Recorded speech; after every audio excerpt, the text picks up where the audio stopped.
বলো কি পুটির মা? আমাদের পাশেই তো বাড়ি। রাত্রিবেলা যে কত রকম শব্দ হয় কি বলবো।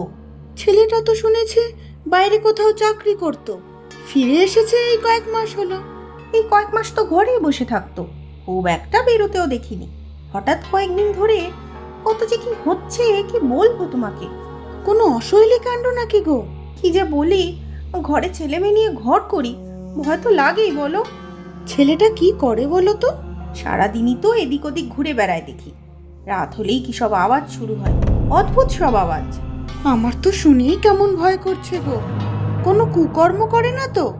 কি জানি, আমার তো মনে হয় সবাইকে একবার জানানো উচিত। থানাতেও জানাবো ভাবছি। কিন্তু জানাবেটা কি? পুলিশের কাছে গেল কিছু একটা তো বলতে হবে। সে বলার অনেক কিছুই আছে। আমাদের বাড়ির দিকে হঠাৎ করে এই উঁচু বেড়া দিয়েছে। বড় দরজাটা সব সময় প্রায় বন্ধই থাকে, তবেই আমি তককে তককে আছি। একটা কিছু খোঁজ পেলেই আমি তোমাকে বলবো, দেখো। হ্যাঁ, তারপর দুজনে পুলিশের কাছে যাব না হয়।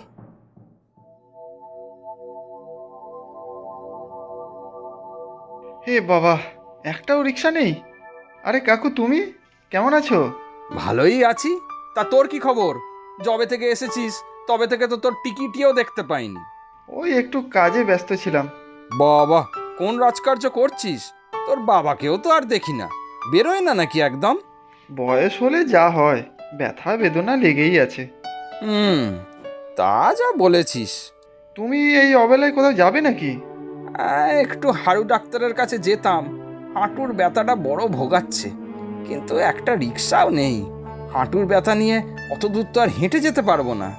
সত্যি, আমারও খুব দরকার ছিল, রিক্সাটা পেলাম না। তা তুই কোথায় যাবি? আমি একটু স্টেশনে যাব, একটু কাজ আছে। তুই তো শহরে কাজ করতিস, ছেড়ে দিয়েছিস নাকি? হ্যাঁ, ওই আর কি, ভালো লাগছিল না। কাজ না করলে খাবি কি? তোর বাবারও তো বয়স হয়েছে। ও ঠিক কিছু না কিছু হয়েই যাবে। আচ্ছা কাকু, আমি এগোই, আমার আবার দেরি হয়ে যাচ্ছে। খুব লায়ক হয়ে গেছে একেবারে। হ্যাঁ, আজকালকার ছেলে ছোকরার ব্যাপার সব।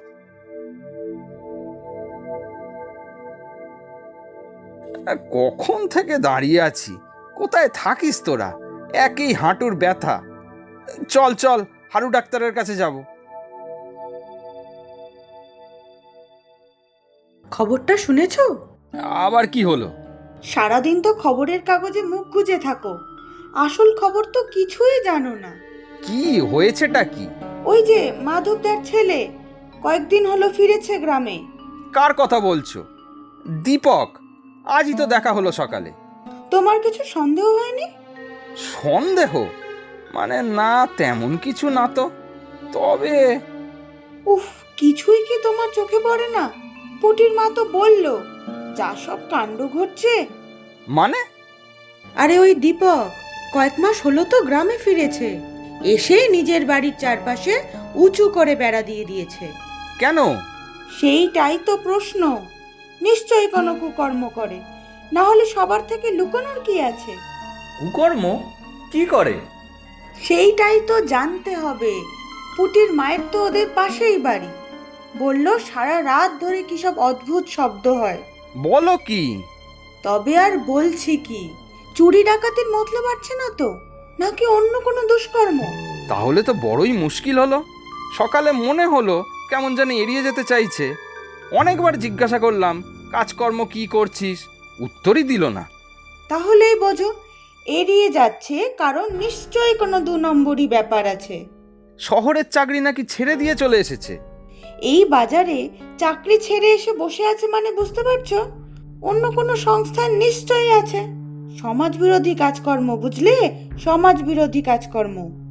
সকালেও বেশ হন্তদন্ত হয়ে স্টেশনের দিকে গেল, কিছুতেই ভেঙে বলল না ব্যাপারটা। এখনই সময় থাকতে ব্যবস্থা নাও, না হলে দেখবে পরে বিপদে পড়বে। হ্যাঁ গো, বোমা টোমা বানায় না তো?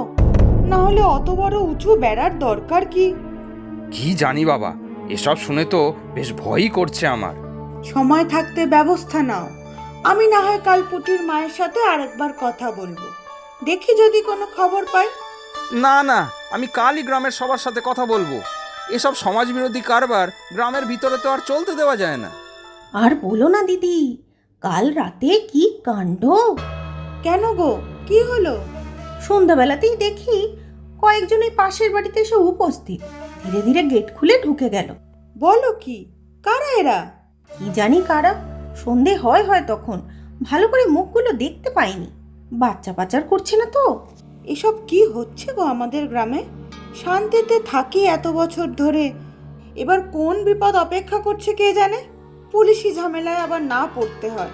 আমিও তো তাই ভাবছি। চলো কালই আমরা বরং পুলিশে যাই। না না, প্রমাণ দিতে না পারলে হিতে বিপরীত হবে। তার চেয়ে সবাই মিলে দীপককেই তো চেপে ধরলে হয়। বেগতিক দেখলে তখন পুলিশ ডাকা যাবে না হয়। কি হয়েছে বলুন তো? আমাকে এখানে ডেকে পাঠানোর মানে কি? কিছুই যেন জানিস না তুই। সত্যি আমি কিছুই বুঝতে পারছি না। এরা তো সবাই তোমার নামে অভিযোগ করছে। অভিযোগ? কেন? আমি কি করেছি? সারাদিন বাড়ির ভিতর কি করো তুমি? কিছু বুঝি না ভেবেছ? আমার বাড়ির দিকে বেড়াগুলো দিলে যাতে আমরা কিছু দেখতে না পাই, তাই না? কারা যেন সব আসা যাওয়া করে তোমার বাড়ি? কারা এরা? কি সব সমাজ বিরোধী কাজকর্ম করছো তুমি? তোমার বাবা তো খুবই ভালো মানুষ শুনেছি। আমি তো আমার কাজ করি। কাজকর্ম তো শহর থেকে ছেড়ে চলে এসেছিস, কি দুষ্কর্ম করছিস কি তুই? আপনাদের সব প্রশ্নের উত্তর আপনারা পেয়ে যাবেন। তার জন্য কাল সকালে সবাই আমার বাড়িতে যাবেন। আমি আসি।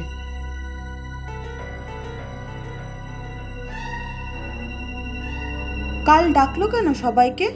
আমাদের কারো ক্ষতি করবে না তো? গিয়ে দেখাই যাক না, সবাই তো থাকবে, প্রধানমশাইও থাকবে।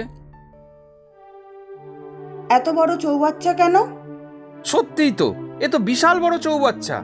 মানুষের স্নানের জন্য তো এত বড় বিশাল চৌবাচ্চার দরকার নেই। এগুলো তো আগে দেখিনি। এগুলো আমার ব্যবসার জন্য প্রয়োজনীয়। এবার সবটা খুলে বলো তো দীপক। আমি এই সিমেন্টের চৌবাচ্চায় মাছ চাষ করব। মাছ চাষ? তাও বাড়ির চৌবাচ্চায়? এও কি সম্ভব? হ্যাঁ সম্ভব। বৈজ্ঞানিক পদ্ধতিতে চৌবাচ্চায় মাছ চাষ সম্ভব এবং ভালো লাভও হয়। কিন্তু মাছের চারা কোথায় পাবে?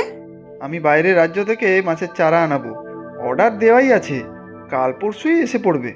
সেই চারা চৌবাচ্চায় ছেড়ে দেব। উপরে একটা নেট লাগিয়ে দেব যাতে পাখি বা পোকামাকড় জল নোংরা না করতে পারে। বাহ, এ তো বেশ ভালো উপায়। হ্যাঁ প্রধানমশাই, এইসব অঞ্চলে মাছের যা চাহিদা তাতে সবসময় মাছ ব্যবসায়ীরা যোগান দিতে পারে না। এখানে মাছ পাবে পুষ্টিকর খাদ্য। বড় হলে মাছ ব্যবসায়ীরা নিয়ে যাবে এখান থেকে। বাহ বাহ, বাড়িতে বসে মাছ চাষ! আমাদের বাড়ির দিকে বেড়া দিলে কেন? তোমাদের বাড়ির দিকেই তো বড় চৌবাচ্চা দুটো বানিয়েছি। বানানোর সময় সিমেন্ট বালি যাতে তোমাদের ঘরে না যায় তাই আগেই পাঁচিল তুলে দিয়েছি। আর যারা নতুন লোক সব তোর এখানে যাতায়াত করে, তারা? তারা আমার শহরের অফিসের বন্ধু। 2-4 জন মিলে চাকরি ছেড়ে স্বাধীনভাবে ব্যবসা শুরু করেছি। সত্যি দীপক, তোমার এই নতুন উদ্যোগকে সাধুবাদ জানাই।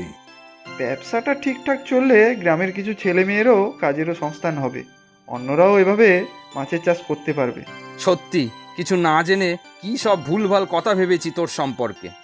তোমারও বাপু সবকিছু এত লুকিয়ে রাখা ঠিক হয়নি সবার থেকে। আমি তো জানাতামই, মাছের চারাগুলো পৌঁছে গেলেই সবাইকে জানাতাম। আমরা সবাই তোমার পাশে আছি দীপক। এগিয়ে যাও, আরো এগিয়ে যাও। প্রচুর সঠিক উত্তরদাতাদের মধ্যে থেকে আমরা বেছে নিয়েছি 10 জনের নাম। গল্পের নাম যা থাকে কপালে। নামগুলি হলো ফারহানা সিফা, চাঁদপুর, বাংলাদেশ থেকে; তাবাসসুম পারভিন, পশ্চিম মেদিনীপুর, পশ্চিমবঙ্গ থেকে; রিহান খিরাই, বীরভূম, পশ্চিমবঙ্গ থেকে; ফাহি, চাঁদপুর, বাংলাদেশ থেকে; মল্লিকা মাঝি, পূর্ব বর্ধমান, পশ্চিমবঙ্গ থেকে; সুবীর দাস, কলকাতা, পশ্চিমবঙ্গ থেকে; শুভ্র দাস, উড়িষ্যা থেকে; মাইশা, কিশোরগঞ্জ, বাংলাদেশ থেকে; সঞ্জনা, বারাসাত, পশ্চিমবঙ্গ থেকে; লতা দাস, কাকদ্বীপ, পশ্চিমবঙ্গ থেকে। আজকের প্রশ্ন, দীপক কি চাষ করবে ঠিক করেছিল? তোমরা প্রশ্নের উত্তরের সাথে নিজের নাম আর কোথায় থাকো সেটাও লিখে জানাবে কিন্তু।